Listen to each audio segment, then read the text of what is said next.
مومن کی نیت اس کے عمل سے بہتر ہے۔ اللہ عز و جل کی رضا پانے اور ثواب کمانے کی غرض سے سلسلہ دیکھنے سے پہلے اچھی اچھی نیتیں فرما لیجئے۔ اللہ عز و جل کی رضا کے خاطر علم دین حاصل کروں گا، سیکھ کر دوسروں تک نیکی کی دعوت پہنچاؤں گا، خاص خاص باتیں لکھوں گا، اول تا آخر گزارے کیسے زندگی،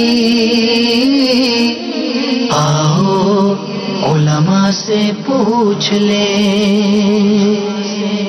آئے جو مشکل پیش کوئی، آؤ علماء سے پوچھ لے۔ الحمدللہ رب العالمین والصلاة والسلام علی سید المرسلین، اما بعد فاعوذ باللہ من الشیطان الرجیم، بسم اللہ الرحمن الرحیم۔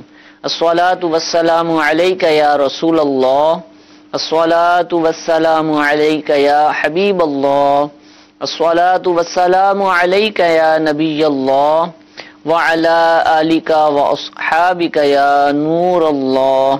پیارے اور محترم اسلامی بھائیوں، دارالافتاء اہل سنت سلسلے میں مرحبا کہتے ہیں۔ ہمارا یہ سلسلہ شرعی مسائل کی آگاہی پر مشتمل ہوتا ہے۔ دارالافتاء اہل سنت کے مفتیان کرام اس میں تشریف فرما ہوتے ہیں اور پوچھے جانے والے سوالات کا شرعی حل ارشاد فرماتے ہیں۔ آپ بھی اپنے کسی بھی مسئلے کے حوالے سے معلومات حاصل کرنا چاہیں، شرعی رہنمائی لینا چاہیں تو آپ ہمیں کال کر سکتے ہیں، ایس ایم ایس کر سکتے ہیں۔ انشاءاللہ آپ کی کال یا ایس ایم ایس بھی سلسلے کا حصہ بنانے کی کوشش کی جائے گی۔ درود پاک کی فضیلت سنتے ہیں۔ شیخ طریقت امیر اہل سنت دامت برکاتہم العالیہ اپنے رسالے ضیاء درود و سلام کے صفحہ نمبر 6 پر حدیث پاک نقل فرماتے ہیں، جس نے کتاب میں مجھ پر درود پاک لکھا تو جب تک میرا نام اس میں رہے گا فرشتے اس کے لیے استغفار یعنی بخشش کی دعا کرتے رہیں گے۔ صلو علی الحبیب صلی اللہ تعالی علی محمد صلی اللہ تعالی علیہ وآلہ وسلم۔ کالز ہمارے پاس کچھ موجود ہیں، پہلی کال سلسلے میں شامل کرتے ہیں۔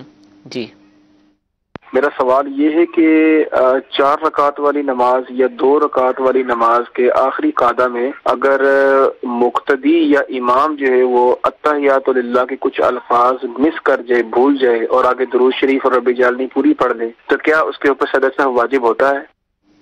جی حضور۔ الحمدللہ رب العالمین والصلاة والسلام علی سید المرسلین، اما بعد فاعوذ باللہ من الشیطان الرجیم، بسم اللہ الرحمن الرحیم۔ انہوں نے نماز کے متعلق سوال پوچھا کہ قعدہ میں اگر التحیات کے کچھ الفاظ رہ جائیں تو کیا حکم ہے؟ دیکھیں، پہلا قعدہ ہو جیسے 2 رکعت والی نماز، 4 رکعت والی نماز ہے، 2 رکعت پڑھ کے بیٹھتے ہیں پھر 4 رکعت پڑھ کے بیٹھتے ہیں، تو پہلا قعدہ ہو یا آخری قعدہ ہو، ٹھیک ہے، اس میں تشہد پڑھنا یعنی التحیات عبدہ ورسولہ تک پڑھنا یہ واجب ہے۔ ٹھیک ہے، اگر کسی قعدے میں جو ہے وہ تشہد کا کچھ حصہ رہ گیا، کچھ الفاظ بھول گئے، تو اس صورت میں جو ہے وہ سجدہ سہو واجب ہوگا، سجدہ صاف کرنا ہوگا۔ ٹھیک ہے، درود پاک وغیرہ سے تو اس کا تعلق نہیں، التحیات سے کہاں تک مراد ہے؟ عبدہ ورسولہ تک پڑھنا یہ واجب ہے۔ ٹھیک ہے جی، ایک اور کال چلائیں۔ مکبر ہو اور امام کی بھی آواز سنائی دے رہی ہو اور مکبر کی، تو کس کی اقتدا کرنی چاہیے؟ جی حضور، مکبر کیا ہوتا ہے تھوڑا یہ بھی ارشاد فرمائے تاکہ جس کو معلوم نہیں پتہ چل جائے۔ لیکن امام کے پیچھے جو تکبیر کہہ رہا ہوتا ہے، یعنی امام تکبیرات انتقالات کہتا ہے، اللہ اکبر، سمیع اللہ لمن حمیدہ، پھر پیچھے سے کوئی بلند آواز سے کہتا ہے ربنا لک الحمد۔ بعض جگہ اس کی حاجت ہوتی ہے کہ امام کی آواز وہاں تک نہیں پہنچتی، اسپیکر بھی نہیں، تو ایسی صورت میں جو ہے وہ مکبر کھڑے کیے جاتے ہیں۔ لیکن انہوں نے سوال یہ پوچھا ہے کہ اگر امام کی آواز آ رہی ہو اور مکبر کی آ رہی ہے تو کس کی پیروی کرنا چاہیے؟ تو ایسی صورت میں امام کی ہی کرنا چاہیے۔ خصوصی طور پہ فی زمانہ جو ہے عمومی طور پہ ہر ایک اپنے طور پہ مکبر بن جاتا ہے، اچانک جو ہے وہ لائٹ چلی جاتی ہے، بعض اوقات آواز نہیں پہنچتی، سبھی تکبیرات کہہ رہے ہوتے ہیں، اور بعض کی تکبیرات میں بھی مسائل ہوتے ہیں کس طرح وہ تکبیرات کہتے ہیں۔ تو بہتر یہی ہے امام کی آواز آ رہی ہے تو امام کی آواز کو فالو کرتے ہوئی نماز پڑھیں۔ ٹھیک ہے، جزاک اللہ۔ جی، ایک اور کال چلائیے۔ 2 سال پہلے ایک بچی کا نکاح ہو گیا تھا، اب اس کی جو ہے نا طلاق ہو گئی ہے، انہوں کے مقصد ان کی رخصت نہیں ہوئی تھی، وہ بیٹی اپنے ماں باپ کے گھر میں تھی، تو اس صورت میں وہ جو لڑکی ہے اس کو عدت کرنی چاہیے، اور یہ طلاق کی عدت کتنی ہوتی ہے؟ دیکھیں، جس عورت کا صرف نکاح ہوا تھا، رخصتی نہیں ہوئی، جیسا کہ انہوں نے کہا کہ وہ اپنے گھر میں تھی، شوہر سے کبھی ملاقات نہیں کی، کبھی تنہائی ہوئی نہیں ہے، تو ایسی صورت میں جو ہے رخصتی نہیں ہوئی اور خلوت بھی نہیں ہوئی، اس سے پہلے جو ہے اگر شوہر نے طلاق دے دی ہے تو ایسی صورت میں اس عورت پر عدت لازم نہیں ہوگی۔ خلوت سے کیا مراد ہے؟ تنہائی، اچھا، یعنی شوہر کے ساتھ تنہائی ملی ہو، ٹھیک ہے، تو ایسی تنہائی بھی نہیں ملی، جیسے کہ انہوں نے کہا کہ وہ بچی اپنے گھر میں ہی تھی نکاح کے بعد، اور جو ہے وہ رخصتی ابھی ہوئی نہیں اور جو ہے وہ طلاق دے دی، تو ایسی صورت میں اس پر عدت نہیں ہوگی۔ ٹھیک ہے، اب انہوں نے سوال یہ بھی پوچھا کہ طلاق والی کی عدت ہوتی کیا ہے؟ اب جس کی رخصتی ہو چکی ہو، خلوت سیاح ہو چکی ہو، اس کے بعد اگر طلاق دیے تو اس کی عدت ہوتی ہے، اور طلاق والی کی عدت میں تفصیل یہ ہے، اگر تو وہ عورت حاملہ ہے، حمل سے ہے، چونکہ حالت حمل میں بھی طلاق ہو جاتی ہے، تو اس کی عدت جو ہوگی بچہ پیدا ہونے تک ہوگی۔ ٹھیک، اور اگر وہ عورت ایسی ہے جو حائضہ ہے، جس کو حیض آتے ہیں، ماہواری آتی ہے، تو اس کی عدت ہوگی 3 حیض، 3 ماہواری، اس میں دنوں کی قید نہیں ہے، 2 مہینے میں بھی آ سکتے ہیں، 3 مہینے میں بھی زیادہ بھی لگ سکتے ہیں۔ اگر تو اس کو ماہواری نہیں آتی، اس وجہ سے کہ بھی بہت چھوٹی ہے کہ ماہواری آنا شروع نہیں ہوئی، یا اتنی بڑی عمر ہو چکی ہے کہ اب بالکل ماہواری آنا ختم ہو چکی ہے، 55 60 سال عمر ہو گئی، تو ایسی صورت میں اس کی عدت جو ہوگی وہ 3 ماہ ہوگی، 3 مہینے عدت ہوگی۔ ٹھیک ہے، اچھا، ایسی صورت میں حق مہر کا کیا ہوتا ہے کہ رخصتی نہیں ہوئی تھی اور طلاق ہو گئی، حق مہر دینا پڑے گا؟ جی بالکل، حق مہر دینا پڑے گا، قرآن میں بھی اس کا ذکر ہے، لیکن چونکہ رخصتی سے پہلے جو ہے وہ طلاق ہوئی ہے، خلوت سے چھونے سے پہلے طلاق ہوئی ہے، تو ایسی صورت میں جو ہے آدھا حق مہر دینا ہوگا، یعنی جتنا حق مہر مقرر ہوا ہے، مثال کے طور پہ حق مہر جو ہے وہ 50,000 مقرر ہوا تھا اور ابھی رخصتی نہیں ہوئی، طلاق دے دی، تو 25,000 روپے حق مہر دینا ہوگا۔ ٹھیک ہے، ایس ایم ایس بھی آنا شروع ہو چکے ہیں، پہلا ایس ایم ایس شامل کرتے ہیں۔ سوال یہ ہے کہ نماز اشراق کا اور نماز چاش کا وقت کب شروع ہوتا ہے، یہ ارشاد فرمائیں۔ نماز اشراق اور نماز چاش کا وقت جو ہے سورج کے بلند ہونے کے بعد، یعنی اندازاً 20 منٹ کے بعد جو ہے اس کا وقت شروع ہو جاتا ہے۔ ٹھیک ہے حضور۔ ایک اور سوال ہے کہ دوسری یا تیسری یا چوتھی، پہلی کے علاوہ جتنی بھی رکعتیں ہیں، ان میں جب کھڑے ہوں تو فاتحہ سے پہلے بسم اللہ پڑھنی چاہیے یا نہیں، سورہ فاتحہ سے پہلے؟ دیکھیں، چاروں رکعتوں میں سورہ فاتحہ سے پہلے جو ہے وہ بسم اللہ پڑھنا یہ سنت ہے۔ ٹھیک ہے، مطلب پڑھنا چاہیے، سنت ہے، اگر کسی نہ پڑھی نماز تو ہو جائے گی لیکن خلاف سنت ہوگا، تو چاروں رکعتوں میں الحمد شریف سے پہلے بسم اللہ پڑھی جائے، اور الحمد شریف کے بعد جو سورت ملائی جاتی ہے اس سے پہلے بسم اللہ پڑھنا یہ مستحب ہے۔ ٹھیک ہے جی، ایک اور کال چلائیے گا۔ نامحرم لڑکیوں کو پڑھانا، ٹیچ کرنا، درس و تدریس کرنا، یہ کیسا ہے؟ کیا اس کی روزی حرام ہوگی؟ محرم کو پڑھائے؟ دیکھیں، جس طرح اس اسکول اور کالجز میں پڑھایا جاتا ہے، مخلوط تعلیمی سسٹم ہوتا ہے، کو ایجوکیشن ہوتا ہے، تو ایسی صورت میں جو ہے وہ اگر بالغ مرد ہیں یا بالغ عورتیں ہیں، یعنی بالغ لڑکا اور لڑکی ہیں، تو اس کو تو نہیں پڑھا سکتے، کیونکہ پردے کا ماحول کا ہوتا ہی نہیں ہے سسٹم، وہاں پر ایسا معاملات ہوتے ہی نہیں ہیں۔ تو اگر کوئی خاتون ہے وہ پڑھاتی ہیں کسی اسکول یا کالج میں، تو وہ بالغ بچوں کو نہیں پڑھا سکتی، بالغ لڑکوں کو نہیں پڑھا سکتی، یہ جائز نہیں۔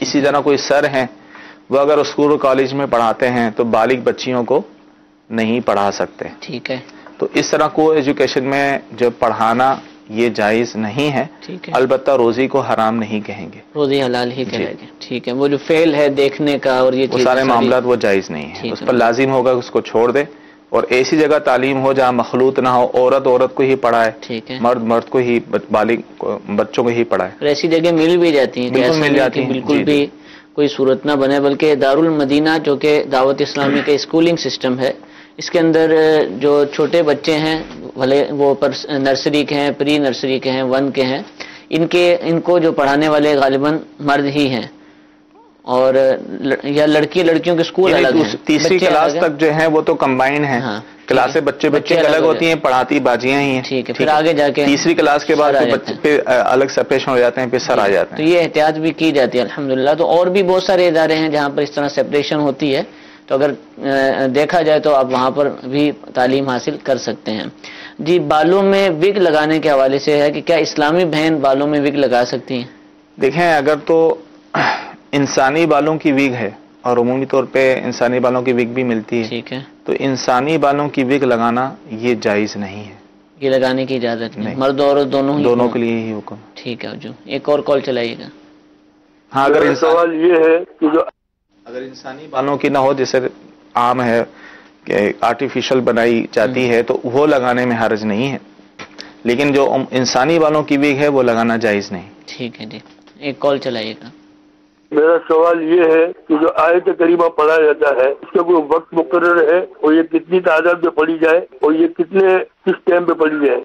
جی، آیت کریمہ، دیکھیں، آیت کریمہ کا کوئی وقت تو مقرر ہے ہی نہیں، ٹھیک ہے، جب بھی چاہیں پڑھیں اور جتنی تعداد میں پڑھیں. ہاں، اگر کوئی کسی خاص وظیفے کے طور پر پڑھ رہے ہیں، اگر انہوں نے کہیں کتاب میں پڑھا ہے یا جنہوں نے کسی صاحب نے بتایا ان کو اس کی اتنی تعداد میں پڑھا جائے، تو پھر اس کی تعداد کی پابندی کی جائے، ورنہ شرعی طور پہ کوئی اس کی پابندی نہیں. ٹھیک ہے. سوال یہ پوچھ رہے ہیں کہ مفتی صاحب یہ ارشاد فرمائیے کہ مکی ماؤس بنا سکتے ہیں یا نہیں، یعنی کارٹون بنانے کے حوالے سے اس کا حکم شرعی کیا ہے؟ چھوٹے بچے کارٹون بنوائیں یا بڑے بنائیں؟ ہاں، کارٹونز اگر ایسے بنائے جا رہے ہیں جس طرح کے انسانی شکل کے جاندار کے کارٹونز بنائے جاتے ہیں، تو یہ کارٹونز بنانا جائز نہیں ہے، اس کی بالکل اجازت. جی، ٹھیک ہے جی، ایک اور کال چلائیے گا. میاں بیوی اور ان کے 3 بچے، اور پھر شوہر کی وفات ہو گئی، تو خاتون نے اپنے مرحوم شوہر کے سگے بھائی کے ساتھ نکاح کر لیا، تو کیا اب یہ جو موجودہ شوہر ہے یہ ان بچوں کی ولدیت کے اندر اپنا نام لکھا سکتا ہے؟ جبکہ انہوں نے فتویٰ لیا ہوا ہے کہ جس میں حضرت ابراہیم علیہ السلام اور ان کے چچا آزر کا حوالہ ہے. مہربانی فرما کر رہنمائی فرمائیں. جی، ان کو بھی والد کہا تھا شاید. جی بالکل. دیکھیں، قرآن پاک میں تو ہے جیسے کہ وَإِذْ قَالَ إِبْرَاهِيمُ لِأَبِيهِ آزر، کہ حضرت ابراہیم علیہ السلام نے اپنے والد آزر سے فرمایا، کہا. تو یہاں آزر جو ہے ان کا چچا تھا، اور یہ تقریباً ہر جگہ ہی معمول ہے، پہلے بھی یہی تھا، اب بھی ایسا ہے کہ چچا کو والد کہہ دیا جاتا ہے، باپ کہہ دیا جاتا ہے. جیسا کہ حدیث سے بھی ثابت ہے کہ آپ علیہ الصلوۃ والسلام کے الفاظ ہیں کہ ردو علیہ ابی، تو یہاں ابی والد کے جو الفاظ کہے گئے ہیں وہ اپنے چچا حضرت عباس رضی اللہ تعالیٰ عنہ کے لیے کہے گئے ہیں. تو یہ معمول ہے. اس طرح ہمارے یہاں بھی آپ نے دیکھا ہوگا کہ بڑے جو تایا ہوتے ہیں ان کو ابا کہہ دیتے ہیں، بڑے ابا کہہ دیتے ہیں، چاچا کو والد کہہ دیتے ہیں. تو اس طرح کہنے میں کوئی حرج نہیں ہے. بات ہے ولدیت کے طور پہ منسوب کرنا، صحیح، یہ شرعی طور پہ اجازت نہیں. نہ ان بچوں کے لیے جائز ہوگا کہ جب ان سے پوچھا جائے یا لکھنے والی بات آئے تو ولدیت میں اپنے چچا کا نام لکھیں، یہ جائز نہیں، یہ حرام ہے. کہ والد کے علاوہ کسی اور کی طرف منسوب کرنا یہ حرام ہے. ویسے کہہ دینا والد ابو کہہ دیتے ہیں تو اس میں حرج نہیں، جیسے اپنے چچاؤں کو تایا کو لوگ کہہ دیتے ہیں، ابا کہہ دیتے ہیں، بڑے ابو کہہ دیتے ہیں، تو کہنے میں کوئی حرج نہیں ہے.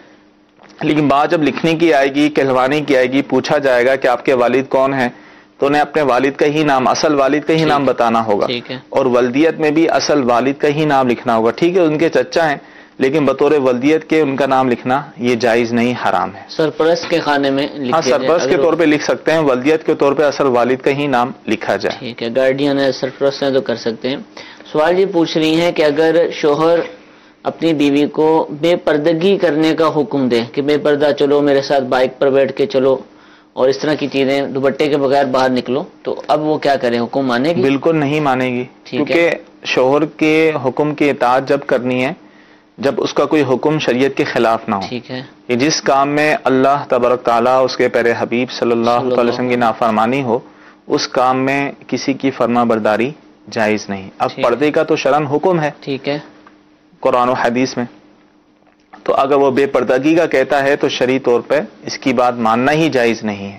ٹھیک ہے، لہذا وہ پردہ کرے گی اور اس کی بے پردگی کا جو حکم ہے اس پر عمل نہیں وہ کرے یہ گی. نہیں دعویٰ کرے گا، یہ شور نہیں مچائے گا کہ میری نافرمانی کر دی ہے اور اس کی بنا پر اس پہ ظلم و ستم بھی. اس کی نافرمانی، یا تو شریعت کی نافرمانی ہو رہی ہے اس کے حکم ماننے میں. اول تو اس کا یہ حکم دینا جائز نہیں ہے، اور جو ہے شوہر اور بیوی کو اس کی اطاعت کرنا بھی اس معاملے میں جائز نہیں، بلکہ اس کو شریعت کے معاملے میں شریعت کی ہی پاسداری کرنی ہوگی اور پردہ کرنا ہوگا۔ ٹھیک ہے حضور، سوال یہ پوچھ رہے ہیں کہ میت کے کپڑے پھاڑ کر اتارنا کیسا ہے، کہ جب اس کو غسل کا وقت آئے تو کاٹ دیے جائیں؟ دیکھیں عمومی طور پہ اس کی حاجت ہوتی ہے، اچھا، جیسے قمیض عام طور پہ اتارنا بڑا مشکل ہو جاتا ہے، بعض میتوں کے جسم اس طرح کے ہوتے ہیں کہ اتر نہیں ہوتے، اترنی تو ضرورتاً جو ہے کاٹنے میں حرج نہیں ہے، اگر ممکن ہو تو پھر اتار دیے جائیں۔ ٹھیک ہے جی، جزاک اللہ۔ ایک اور کال چلائیے۔ میرا سوال یہ ہے کہ نماز ظہر کا وقت کب تک رہتا ہے؟ نماز ظہر کا وقت، دیکھیں نماز ظہر کا وقت جو ہے وہ عصر تک رہتا ہے، یعنی عصر کا وقت شروع ہونے تک جو ہے نماز ظہر کا وقت ہوتا ہے۔ ٹھیک ہے، اور اس سے مراد عصر کی اذان نہیں ہے، عصر کا بلکہ جو وقت وقت ہوتا ہے جی کہ اتنے بجے وقت ختم ہو گیا ہے تو اس کا اعتبار کیا جائے تو اس کے لیے جو نقشے ہیں نظام الاوقات کے، جو کہ جس میں ٹائمنگ لکھی ہوتی ہے اتنے بجے سے اتنے بجے تک، مساجد میں بھی موجود ہوتے ہیں، تو ان پر جو وقت لکھا ہو اسی کا اعتبار کیا جائے۔ اور الحمدللہ دعوت اسلامی کی مجلس توقید کی جانب سے پاکستان کے بہت سارے شہروں کے الحمدللہ چھوٹے سائز کے نقشے جو ہیں نظام الاوقات نمازوں کے وہ شائع ہو چکے ہیں، ہم ان کو گھروں کے اندر بھی لگا سکتے ہیں، اور الحمدللہ بہت سارے اسلامی بھائی ان کو اپنے گھروں میں دکانوں میں بھی آویزہ کرتے ہیں۔ پہلے تو یہ عموماً صرف مساجد ہی میں نظر آتے تھے، لیکن اب یہ گھروں کے اندر بھی موجود ہوتے ہیں، تو ان کو حاصل کیجئے۔ مکتبۃ المدینہ جو آپ کے شہر کا ہے اس پر رابطہ کیجئے، تو انشاءاللہ امید ہے کہ آپ اگر بڑے شہر ہیں تو تقریباً ان کے نقشہ جات شائع ہو چکے، ورنہ الحمدللہ اس کے حوالے سے ایک موبائل اپلیکیشن بھی موجود ہے نظام الاوقات کے حوالے سے، اس میں بہت سارے مقامات کے نقشہ جات موجود ہیں۔ آپ اپنے شہر کا نام سلیکٹ کیجئے اور اس کے بعد نقشہ نکال لیجئے، اس کا پرنٹ آؤٹ بھی آپ کر سکتے ہیں اور موبائل کے اندر بھی آپ اس کو دیکھ سکتے ہیں۔ تو دعوت اسلامی کی ویب سائٹ پر بھی آپ اس کو حاصل کر سکتے ہیں، پلے اسٹور پر دعوت اسلامی ایپس لکھیں گے تو دعوت اسلامی کی مجلس آئی ٹی نے جتنی بھی اپلیکیشن بنائی ہیں وہ ساری کی ساری انشاءاللہ وہاں پر وہ شو ہو جائیں گی، تو اس میں نظام الاوقات یا اوقات الصلاۃ کے نام سے یہ اپلیکیشن آپ کو مل جائے گی، اس کو ڈاؤن لوڈ کر لیجیے انشاءاللہ عزوجل، اس کے بے شمار فوائد آپ کو ظاہر ہو جائیں گے۔ ایک مزید کال سلسلے میں شامل کرتے ہیں جی۔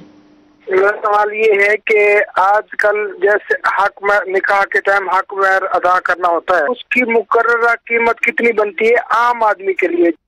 جی عام آدمی کے لیے اور یا کسی بھی کے لیے کیا بنے گا؟ دیکھیں شریعت مطہرہ نے مہر کی جو مقدار بیان کی ہے، کم سے کم مہر کی تو مقدار بیان کی ہے، ٹھیک ہے، کہ اس سے کم مہر نہیں ہو سکتا، ٹھیک ہے، زیادہ سے زیادہ مہر کی کوئی شرع نے مقدار بیان نہیں کی۔ اب کم سے کم جو مہر ہے وہ کہلاتا ہے 10 درہم۔ 10 درہم 10 درہم ہوتے ہیں 2 تولہ 7.5 ماشا چاندی یا اس کی قیمت، ٹھیک ہے، گرام تقریباً 31 گرام بنتا ہے، یعنی 30.618 گرام، تقریباً 31 کے دیں، ٹھیک ہے، اور فی زمانہ جو ہے اس کی قیمت جو ہے 2500 کے اندر اندر آتی ہے ان دنوں میں پاکستان کے اعتبار سے۔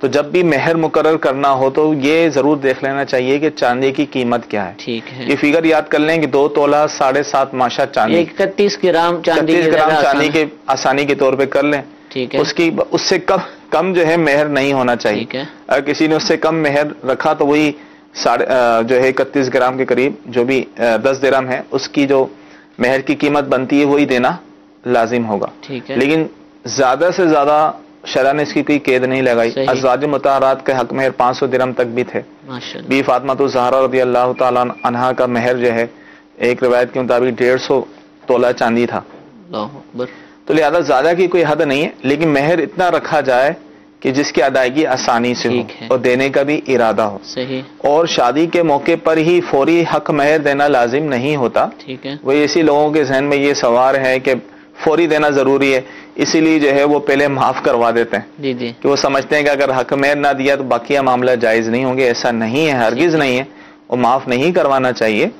اب دیکھیں مہر کی قسمیں ہیں، عمومی طور پہ جو مہر رکھوایا جاتا ہے وہ غیر معجل یعنی بعد میں دینے والا لکھواتے ہیں، اس میں تو کوئی مسئلہ نہیں ہے، بعد میں جب چاہے دے دیں، اور ہمارے یہاں عرف یہی ہے کہ طلاق موت کی صورت میں ہی دینا لازم ہوتا ہے، اور ایک مہر وہ کہلاتا ہے مہر معجل، جلدی دینا، تعجیل، ٹھیک ہے نا، تو اس میں بھی یہ ہے کہ عورت کو ہاتھ لگانے سے پہلے وہ مہر دیا جائے، لیکن اگر عورت راضی ہے بعد میں دینے پر تو اس میں بھی شرن کوئی حرج نہیں ہے، تو لہذا شریعت نے یہ مہر کی مقدار جو ہے کم سے کم ہے وہ بیان کی ہے، زیادہ سے زیادہ مہر کی کوئی مقدار نہیں. ٹھیک ہے. اور 31 گرام 31 گرام چاندی کی جو قیمت ہے، جس دور میں بھی آپ دینا چاہیں، بولے آج یہ مدنی چینل پہ سلسلہ دیکھ رہے ہیں اور آج سے اگر 10 سال بعد یہ مدنی گلدستہ دیکھیں تو اس دور میں بھی اگر 31 گرام چاندی کی جو قیمت ہوگی وہ آپ کا کم از کم حق مہر ہو سکتا ہے. اگر آپ چاہیں تو اتنی مقرر کر سکتے ہیں، اس سے کم مقرر کرنے کی اجازت نہیں،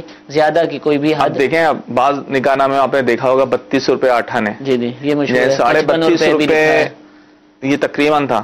جی جی. اور بعض نکاح نامے میں لکھا ہوتا ہے شرح محمدی. ٹھیک ہے بھائی کیا حق میں بس جو بھی شرح محمدی پرانے دور میں.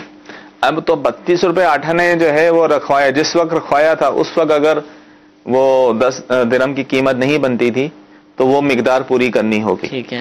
اور اگر صرف شرح محمدی لکھوایا تو ان سے پوچھا جائے گا کہ شرح محمدی سے آپ کی کیا مراد ہے. ٹھیک ہے. اگر تو ان کے ذہن میں یہ کم سے کم حق مہر تو وہی دینا ہوگا، یا جو بھی پھر بی بی فاطمہ الزہرا یا کسی ازواج مطہرات کا مہر مراد ہے تو وہ دینا ہوگا. عمومی طور پہ ایسا ذہن میں نہیں ہوتا، بالکل خالی ذہن ہوتا ہے. ٹھیک ہے. تو ایسی صورت میں کون سا مہر دینا پڑے گا؟ مہر مثل. مہر مثل یہ کہلاتا ہے کہ اس جیسی عورت کا اس کے خاندان میں، جس کی بہن کزن وغیرہ، اس کے خاندان میں جیسی عورت کا جو مہر رکھا گیا، اب وہ چاہے ہزاروں میں ہو لاکھوں میں ہو، تو وہ مہر جو ہے شرعی طور پر دینا ہوگا. ٹھیک. اور یہ ہے کہ تھوڑا رکھا جائے اور اس کو ادا کر دیا جائے تاکہ یہ مسائل بھی نہ ہو. اور معلومات بھی لے لی جائیں، مفتیان کرام کو بھی بتا دیا جائے اور بازار سے ریٹ بھی معلوم کر لیا جائے تو انشاءاللہ عز و جل آسانی رہے گی. نماز حاجات کس وقت پڑھنی چاہیے؟ میسج میں یہ پوچھا گیا. دیکھیں جن اوقات میں نوافل پڑھنا منع ہے ان اوقات پہ نہ پڑھیں. اس کے علاوہ جب بھی صلاۃ الحاجات پڑھنا چاہیں تو پڑھ سکتے ہیں. یہ کیا ہوتی ہے صلاۃ الحاجات؟ تھوڑا سا وضاحت فرما دیں. 2 رکعت نفل ہی پڑھی جاتی ہے. اس میں جو ہے وہ کوئی بھی کسی کی جائز حاجات ہو اس کے لیے اگر پڑھنا چاہے تو بڑا مجرب عمل ہے، پڑھنا چاہیے. کبھی کوئی مسئلہ درپیش ہو تو اللہ کی بارگاہ میں جو ہے وہ نماز ادا کریں، لیکن اس میں یہ احتیاط کریں کہ مکروہ اوقات نہ ہوں. جن اوقات میں نوافل پڑھنا منع ہے، جیسے فجر کا وقت جب شروع ہو جائے ٹھیک ہے تو اس سے لے کر سورج نکلنے تک جو ہے کوئی نفل نہیں پڑھ سکتے 2 رکعت سنت کے علاوہ. اسی طرح سورج نکلنے کا 20 منٹ کا وقت ہوتا ہے، اس میں نہیں پڑھ سکتے. عصر کے فرض اگر پڑھ لیے تو اس کے بعد جو ہے وہ مغرب تک جو ہے وہ نفل نہیں پڑھ سکتے تو، اور زوال کے وقت نہیں پڑھ سکتے. تو ان اوقات کے علاوہ جب چاہیں پڑھ سکتے ہیں. ٹھیک ہے. شروع میں سوال ہوا تھا نماز اشراق اور چاش کا وقت بتا دیجئے. یہ تو اس کو بتایا جائے کہ جس کو نماز اشراق اور چاش کا معلوم ہو. نماز اشراق چاش کیا ہوتی ہے ہو سکتا ہے کہیں کو معلوم نہ ہو، جیسے کہ ابھی صلاۃ الحاجات نماز حاجات کا تذکرہ آیا، تو اس طرح کی جتنی بھی نمازیں ہیں، صلاۃ الاوابین ہے، نماز تہجد ہے وغیرہ وغیرہ، تحیۃ الوضو، تحیۃ المسجد، یہ جتنی بھی نمازیں ہیں جو کہ نوافل ہیں اور سنت یا مستحب کا درجہ رکھتے ہیں، ان کی تفصیل الحمدللہ امیر اہل سنت کی کتاب مدنی 5 سورے جو ہم عام طور پر خریدتے ہیں، جن میں 5 صورتیں ہوتی ہیں اور دیگر بھی معلومات درج ہوتی ہیں، الحمدللہ امیر اہل سنت نے بھی ایک 5 سورہ تصنیف فرمایا ہے، مدنی 5 سورہ، کہ جس میں قرآن پاک کی صورتیں بھی موجود ہیں، بہت سارے دلچسپ مدنی پھول بھی ہیں، اور ساتھ ہی ساتھ نوافل کے حوالے سے بھی الحمدللہ ایک باب ہے جس کے اندر ان نوافل کا تذکرہ موجود ہے. بہت سارے اوراد و وظائف بھی اس مدنی 5 سورے کا حصہ ہیں. تو یہ کتاب اور ایک اور کتاب جس کا تقریباً ہم حوالہ دیتے ہیں نماز کے احکام، یہ دونوں ہی کتابیں ہر گھر کے اندر ہونی چاہیے اور بہت ہی ضروری کتابیں ہیں. ان کے اندر جو مسائل اور جو باتیں درج ہیں انشاءاللہ وہ فائدہ مند ہیں، ہر مسلمان کو ان کی معلومات رکھنی چاہیے. تو مدنی 5 سورہ یا نماز کے احکام یا پھر جتنی بھی کتابیں مکتبۃ المدینہ نے شائع کی ہیں آپ مکتبۃ المدینہ سے حاصل کر سکتے ہیں. اپنے قریبی بک اسٹال سے رابطہ کیجیے، ہو سکتا ہے کہ وہاں سے بھی آپ کو مل جائیں، ورنہ دعوت اسلامی کے ویب سائٹ سے بھی آپ ان کو ڈاؤن لوڈ کر سکتے ہیں. جی ایک اور کال چلائیے.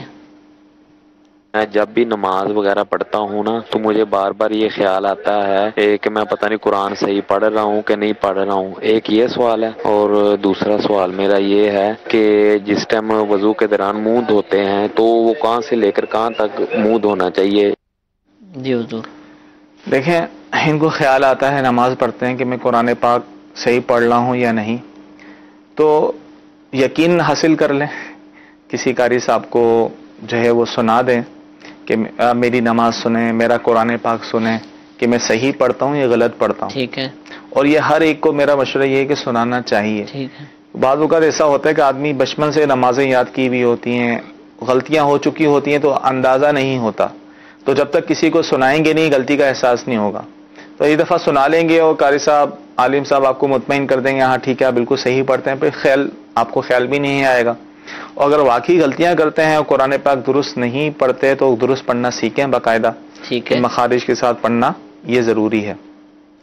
اور مزید انہوں نے یہ سوال کیا چہرے کا دھونے کے حوالے سے. دیکھیں جہاں سے عادتاً بال اگتے ہیں، جی جی، جہاں سے بال اگتے ہیں وہاں سے لے کر ٹھوڑی کے نیچے تک، ٹھیک ہے، یہ ٹھوڑی اس کے نیچے تک، ٹھیک ہے، یہ بال دورہ داڑھی کے مستحب میں ضرور نہیں. یہاں بالوں کو اندر کی طرف گلے کی طرف دبائیں گے، یہ ٹھوڑی ہے اس کے نیچے تک دھونا، یہاں تک دو، اور ایک کان کے لو سے لے کر دوسرے کان کے لو تک یہ پورا چہرہ دھونا جو ہے وضو میں فرض ہے، فرض ہوتا ہے. ٹھیک ہے حضور. اور قاری صاحب کہاں سے لے کر آئیں، قاری صاحب کے پاس حاضری کیسے دیں؟ تو دعوت اسلامی الحمدللہ اس حوالے سے بھی مدد کرتی ہے. بالغ اسلامی بھائیوں اور اسلامی بہنوں کے لیے مدرسۃ المدینہ بالغان، اسلامی بھائیوں کے لیے مساجد کے اندر یا مختلف جگہوں پر گھروں کے اندر بھی، اور اسلامی بہنوں کے لیے پردے کی رعایت کے ساتھ مختلف گھروں میں الحمدللہ اس کا اہتمام ہوتا ہے. تو آپ وہاں تشریف لے جائیے، وہاں پر کسی طرح کی کوئی فیس وصول نہیں کی جاتی، اور قرآن پاک سیکھا اور سکھایا جاتا ہے، اور بھی بہت سارے دینی مسائل بھی سیکھے جاتے ہیں. تو آپ ان میں شرکت کریں گے مدرسۃ المدینہ برائے بالغان میں، جو کہ عام طور پر عشاء کی نماز کے بعد مساجد کے اندر لگائے جاتے ہیں. تو انشاءاللہ آپ کو قرآن پاک سنانے کا بھی موقع ملے گا. اگر غلطی ہوگی تو انشاءاللہ قاری صاحب آپ کی غلطی کی نشاندہی بھی کریں گے، اس کی درستی کی کوشش بھی کریں گے. اس کی برکت سے انشاءاللہ ہماری نمازیں اور دیگر عبادات بہتر ہو جائیں گی. یہ کال چلائیے. بینک سے ہم ایڈوانس تنخواہیں لیتے ہیں، یہ 15 تنخواہیں 20 تنخواہیں بینک دیتا ہے ہمیں، کیا یہ جائز ہے یا نہیں ہے؟ بینک سے لیتے ہیں، شاید ان کے امپلائی ہوں گے. خیر اس کی وضاحت نہیں ہے. جی جی. دیکھیں اگر بینک میں یہ جاب کرتے ہیں تو اب یہ دیکھا جائے گا کہ بینک میں کیسی جاب کرتے ہیں. ٹھیک ہے، ٹھیک ہے. اگر بینک میں ایسی جاب کرتے ہیں کسی بھی طرح سود کا لین دین کرنا پڑ رہا ہے، اس کا حساب کتاب کرنا پڑ رہا ہے، یعنی کسی بھی طرح سودی کام میں معاونت ہو رہی ہے، ٹھیک ہے، تو ایسی نوکری کرنا ہی جائز نہیں. صحیح.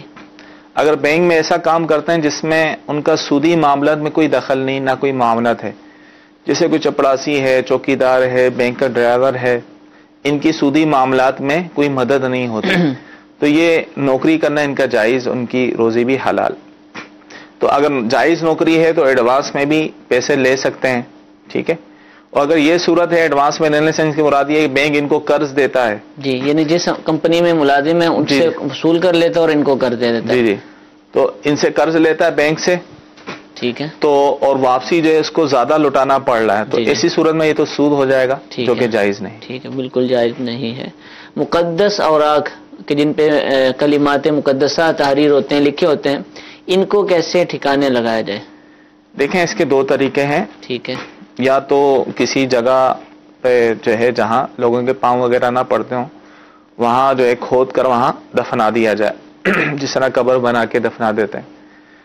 اور دوسرا طریقہ یہ ہے کہ پانی میں بہا دیا جائے، وہ اس طرح جیسے دریا یا سمندر وغیرہ ہے، کسی بوری وغیرہ میں اس کو ڈال دیا جائے اور اس میں کچھ سوراخ وغیرہ کر دیے جائیں، ٹھیک ہے، اور بھاری پتھر اس کے ساتھ باندھ دیا جائے تاکہ اس کو تہ تک لے جائے، ڈوب جائے، وہ ڈوب جائے اندر. لیکن عمومی طور پہ ایسا تو لوگ ایسے چھوڑ دیتے ہیں، پھر وہ کناروں پر آ جاتے ہیں، پھر وہ بے حرمتی ہو رہی ہوتی ہے. تیسرا طریقہ یہ ہے اگر دونوں صورتیں نہ ہوں، جیسے باہر ممالک میں عمومی طور پہ یہ مسائل رہتے ہیں، جی جی، تو کسی پاک چیز سے اس کو واش آؤٹ کر کے، یعنی اس کا دہون کسی پاک جگہ پہ گرا دیں، یعنی اس کو صفحے کو اس کو اب خالی صفحہ رہ گیا، اس کو ویسے جلا بھی سکتے ہیں. ٹھیک ہے. تو کسی چیز سے اس کو مٹا کر واش آؤٹ کر کے پاک جگہ پہ پانی میں ڈبو کر رکھیں 2-3 دن، تو وہ یہ بھی ہو، یا کوئی ایسا کیمیکل وغیرہ ہو تو اس کو بالکل صاف کر دے، ٹھیک ہے، اور ریموو کر دے، اور وہ خالی صفحہ رہ جائے گا، اس کو بلے جلا دیا جائے. ٹھیک ہے. تو یہ طریقے ہیں، یہ طریقہ بھی استعمال کیا جا سکتا ہے. سوال یہ پوچھا ہے کہ کیا دنیا میں انسان کی 7 شکلیں ہوتی ہیں؟ لوگوں میں مشہور ہے کہ 7 ہوتے ہیں. نہیں، ایسا نہیں، ایسا نہیں ہے، غلط ہے. اتفاقاً کسی کی میچ کر جائے، مل جائے تو ایک الگ چیز ہے. یہ بہن بھائیوں میں آپس میں یا بہنوں میں ویسے نہیں ہے کہ ایک ہی شکل کے 7 انسان ہوں.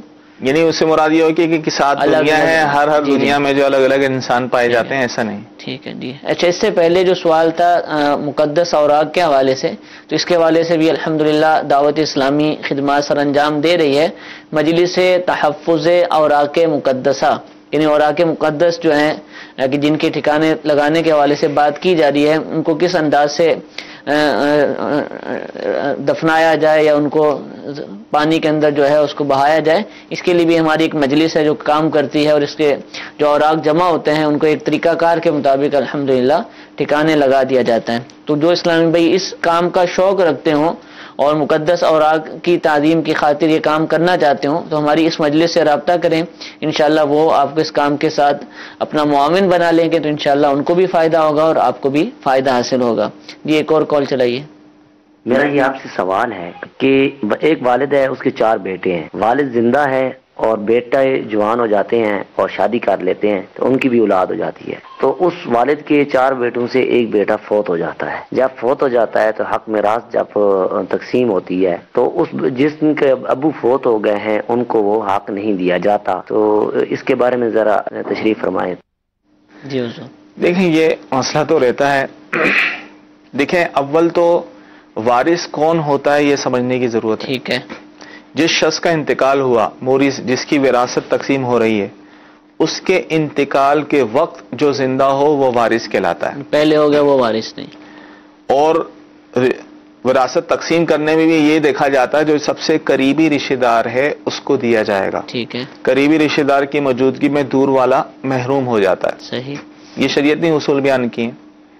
اب والد کا انتقال ہوا، جیسا کہ انہوں نے مثال دی کہ ایک والد کے 4 بیٹے تھے. ایک بیٹے کا انتقال والد سے پہلے ہوا، پھر والد کا انتقال ہوا. اب ظاہر ہے جب والد کا انتقال ہوا تو اس کی وراثت ان کے 3 بیٹوں میں جائے گی. پوتوں میں، بیٹوں میں جائے گی. ٹھیک ہے. مرحوم بیٹا جو پہلے انتقال کر گیا اس کی اولاد، ٹھیک ہے، یعنی پوتا پوتیوں کو حصہ نہیں ملے گا، کیونکہ بیٹے کی موجودگی میں پوتا پوتی کو حصہ نہیں ملتا. ٹھیک ہے. تو ایسی صورت میں یہ کرنا چاہیے، اول تو والد کو ہی یہ کرنا چاہیے کہ اگر ان کے کسی بیٹے کا انتقال ہو چکا ہے تو یہ علماء نے بیان کیا ہے یا تو ان کے لیے کچھ وصیت کر جائیں تاکہ پوتا پوتیوں کو کچھ ملے، یا زندگی میں ہی کچھ نہ کچھ ان کو دیکھ کے شرعی قبضہ دے دیا جائے تاکہ ان کے لیے بھی کچھ نہ کچھ ہو. ٹھیک. اگر یہ دونوں صورتیں نہ، اور عمومی طور پہ ایسا ہوتا ہے کہ دونوں صورتیں نہیں ہوتی، نہ والد اپنی زندگی میں کچھ کر کے جاتے ہیں نہ وصیت کرتے ہیں، تو دیگر پھر ورثہ کو چاہیے کہ باہمی رضامندی سے جو بھی عاقل بالغ وارث ہیں وہ اگر ان کو کچھ دیں گے تو یہ مستحب ہے، ثواب کے حقدار ہوں گے. اگرچہ دینا ان کو لازم نہیں ہے، ٹھیک ہے، وراثت میں ان کو حصہ نہیں مل رہا، لیکن دے دیں تو اچھی بات ہے اور یہ مستحب ہے. ٹھیک ہے. اور امید ہے کہ مسئلہ سمجھ چکے ہوں گے اور اس پر عمل بھی کرنا چاہیے. خیر خواہی بھی ہے اور ان کی بھلائی بھی ہوگی انشاءاللہ عز و جل. دنیا سوال یہ پوچھ لیا گیا کہ اسلامی بہن جو ہے وہ گھر میں کھلے آسمان تلے نماز پڑھ سکتی ہے؟ جی ہاں، نماز پڑھ سکتی ہیں، لیکن اس میں احتیاط رہی ہے کہ کسی غیر محرم کی نظر نہ پڑ لے. پھر بھی بہتر ان کے لیے یہی ہے کہ 4 دیواری کے اندر گھر کے اندر ہی جا کے پڑھیں. ٹھیک ہے جی. ایک اور کال چلائیے. ایک اور کے عدت کے حوالے سے رہنمائی پلیز کروا دیجیے. بوڑھی عورت کی عدت کے حوالے سے یہ پوچھ رہے ہیں کہ کیا ہوگی؟ دیکھیں بوڑھی عورت چاہے کتنی بھی عمر ہو چکی ہو، ٹھیک ہے، اگر تو ان کے شوہر کا انتقال ہو جائے تو ان کی عدت جو ہے وہ 4 مہینے 10 دن ہے. ٹھیک ہے. عمومی طور پہ ایسا ہوتا ہے جو ضعیف عورتیں ہوتی ہیں وہ عدت کرتی نہیں ہیں، اہمیت دی نہیں جاتی، ہمیں اب ضرورت ہی نہیں ہے، حاجت ہی نہیں ہے، کیونکہ یہ سوگ ہے. ٹھیک ہے. اور سوگ کرنا ان پر ضروری ہے، لازم ہے. موت کی عدت میں سوگ ہوتا ہے یا 3 طلاق کی عدت میں سوگ ہوتا ہے. تو 4 مہینے 10 دن جو ہے وہ عدت گزارنی ہوگی. اگر بوڑھی عورت کو جو ہے وہ طلاق ہو چکی ہے اور ان کو حیض نہیں آتا، جیسے 55-60 سال یا اس سے زیادہ عمر ہو چکی ہے، تو ایسی صورت میں ان کی جو عدت ہوگی وہ 3 ماہ ہوگی، یعنی 3 مہینے عدت گزاریں گی. اسلامی جو مہینے، یہ طلاق کی عدت ہے، 3 مہینے گزاریں گی. اور انتقال ہو گیا ہے تو 4 مہینے 10 دن. ٹھیک ہے. اس میں یہ دیکھیں گے اگر چاند کی پہلی تاریخ کو انتقال ہوا ہے تو ظاہر چاند کا حساب کریں گے. ٹھیک ہے. 4 مہینے 10 دن. اور اگر بیچ کی تاریخوں میں انتقال ہوا تو پھر چاند کا حساب نہیں کریں گے، دن پورے کریں گے، یعنی 130 دن پورے کرنے ہیں. ٹھیک ہے. ٹھیک ہے. اور 3 ماہ والی صورت میں بھی ایسے 3 ماہ والی صورت میں ایسے چاند کی پہلی تاریخ کو انتقال ہو 3 مہینے، ورنہ جو ہے 90 دن عدت پورے کرنے ہوں. ٹھیک ہے حضور. جی ایک اور کال چلائیے. سوال ہمارا یہ ہے کہ وہ جو سانپ ہوتا ہے اسے کھائیں. یہ دوبارہ فرمائیے. ہاں میں نے کہا چاند کی پہلی تاریخ کو عدت طلاق کا یہ کہا کہ چاند کی پہلی تاریخ کو اگر طلاق دی ہے تو اس صورت میں جو ہے وہ 3 مہینے عدت ہوگی چاند کے حساب سے بوڑھی عورت کے لیے جس کو حیض نہیں آتا 55-60 سال. اور اگر جو ہے وہ 20 کی تاریخوں میں اس کو جو ہے طلاق دیے تو 90 دن عدت پوری کرنی ہوگی. ٹھیک ہے جی کال چلائیے. سوال ہمارا یہ ہے کہ وہ جو سانپ ہوتا ہے اسے کھائیں تو حرام ہے یا حلال ہے؟ ساگ کا پوچھ رہے ہیں. ساگ کھانا تو جائز ہی ہے. ساگ تو کھایا جاتا ہے. اب اللہ عالم انہوں نے کیا لفظ تو یہی سمجھ میں آیا ساگ. جی جی مجھے تو ساگ تو کھانا جائز ہے, اس میں کوئی حرج نہیں. اب ڈائریکٹر صاحب کہہ رہے کہ سانپ تو نہیں پوچھ رہے. سانپ تو شاید تو کھانا حرام ہی ہے بالکل. ٹھیک ہے. اور ساگ کھایا جا سکتا ہے جس چیز کا بھی آپ کھانا چاہیں. ہاں کوئی ایسی جڑی بوٹی کا ساگ بنایا جائے کہ جو ضرر رساں ہو تو اس کو منع کیا وہ بات الگ ہے. ٹھیک ہے. عمومی طور پہ ساگ جو ہوتے ہیں وہ تو کھانا جائز ہے. میتھی کا اور 2-3 چیزوں کا ساگ کھائے, پالک کا ساگ وغیرہ. جی ایک اور کال چلائیے.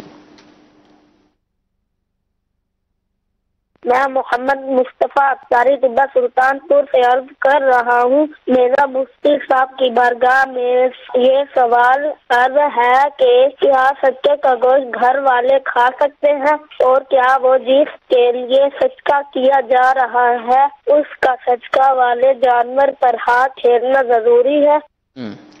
یہ عام صدقے کی بات کر رہے ہیں. جی جی نفلی صدقے کی. عقیقے میں بھی ایسے ہی ہوتا ہے ہاتھ پھیرنے والا معاملہ. لیکن خود کھا سکتے ہیں, جائز ہے. لیکن بہتر یہ ہے کہ جب صدقہ کیا ہے تو باہر ہی دے دیا جائے, غریبوں میں تقسیم کر دیا جائے. اور جس کا صدقہ نکالنے ہیں تو نیت ہی کافی ہے, ہاتھ پھیرانا ضروری نہیں. ٹھیک ہے. اگر ہاتھ پھیرائے بغیر بھی صدقہ دے دیا تو صدقہ ادا ہو جائے گا. ٹھیک ہے. عقیقے کے اندر بھی ایسے ہی ہے کہ ہاتھ پھیرانا شرعاً ضروری نہیں. صدقات واجبہ میں تو باہر ہی دینا ہوگا.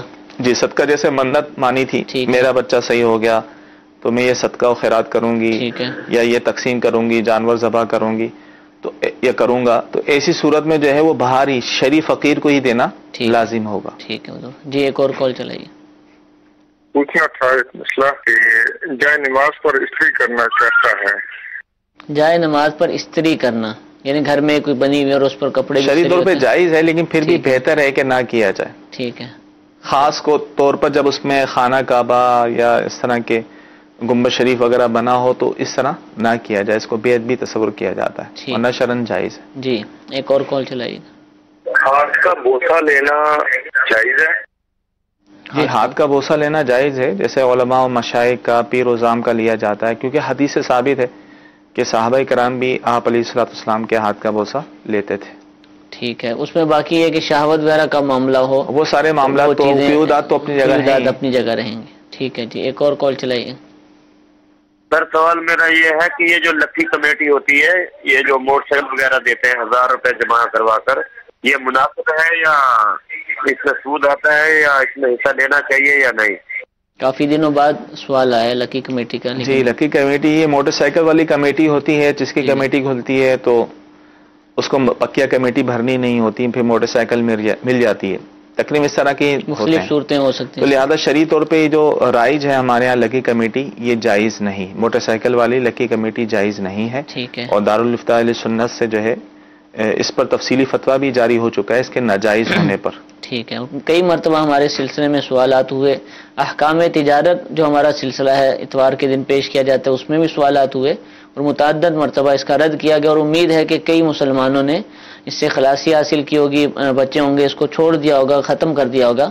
تو جو بھی کام کریں, جو بھی کاروبار کریں, تو اس کے حوالے سے شرعی رہنمائی لیتے رہا کریں, مفتیان کرام سے پوچھتے رہا کریں. الحمدللہ دارالفتاء اہل سنت کے سلسلے ہیں, دارالفتاء اہل سنت کی فون سروس ہے, دارالفتاء اہل سنت میں آپ آ کر بالمشافہ بھی مفتیان کرام سے رابطہ کر سکتے ہیں.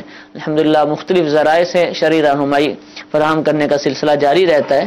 تو آپ پوچھتے رہیں گے, ساتھ اٹیچ رہیں گے, مدنی مذاکرے دیکھتے رہیں گے, مدنی چینل دیکھتے رہیں گے, تو انشاءاللہ معلومات حاصل ہوتی رہیں گی اور رزق حلال اور حلال اچھے کام کرنے کی توفیق ملتی رہے گی. ہمارا یہ جو سلسلہ ہے یہ دوپہر میں جو ہے وہ 12 بجے ریپیٹ ہوگا, یعنی کل اگر آپ اس کو دیکھنا چاہیں تو کل دن 12 بجے بھی اس سلسلے کو دیکھ سکتے ہیں. اور رات میں بھی الحمدللہ یہ نشر مقرر کے طور پر پیش کیا جاتا ہے، تو اس وقت بھی آپ اس کو ملاحظہ کر سکتے ہیں۔ کل اتوار ہے اور ہر اتوار کو اسی وقت الحمدللہ احکام تجارت سلسلہ جو بالخصوص تجارت کے مسائل پر مشتمل ہوتا ہے وہ آپ اس کو ملاحظہ فرمائیں، انشاءاللہ اس میں بھی خاص طور پر بزنس سے متعلق، تجارت سے متعلق معلومات حاصل ہوں گی۔ یہ سلسلہ پیر کے روز جو ہے وہ 12 بجے آپ دیکھ سکیں گے، آج والا سلسلہ پیر کے دن آپ 12 بجے دیکھ سکیں گے۔ اللہ تعالی ہم سب کو عمل کی توفیق عطا فرمائے، آمین بجاہ النبی الامین۔ اور آج ہفتہ ہے اور ہر ہفتے کو الحمدللہ عشاء کی نماز کے بعد عالمی مدنی مرکز فیضان مدینہ میں امیر اہل سنت دامت برکاتہم العالیہ مدنی مذاکرہ فرماتے ہیں۔ ابھی کچھ ہی دیر بعد اذان عشاء ہوگی اور وقت مناسب پر آپ مدنی چینل پر مدنی مذاکرے کو دیکھ سکیں گے۔ جو باب المدینہ میں رہتے ہیں ان کے لیے ممکن ہو تو آپ عالمی مدنی مرکز فیضان مدینہ میں تشریف لے آئیے، انشاءاللہ اس کی بھی برکتیں حاصل ہوں گی۔ اللہ تعالی ہم کو عمل کی توفیق عطا فرمائے، آمین بجاہ النبی الامین۔ صلو علی الحبیب صلی اللہ تعالی علی محمد صلی اللہ علیہ وسلم۔ گزارے کیسے زندگی